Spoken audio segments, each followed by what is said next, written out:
Welcome back to another technical deep dive here in the debug zone. Today we're tackling a big question and breaking it down with insights from other users. Hopefully this clears up some misconceptions and helps you get the answer you need. So buckle up, stay a little curious, and let's jump right in.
And that's a wrap.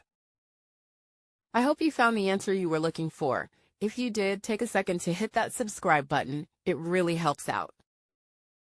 And let me know in the comments which solution worked best for you. See you next time in the debug zone.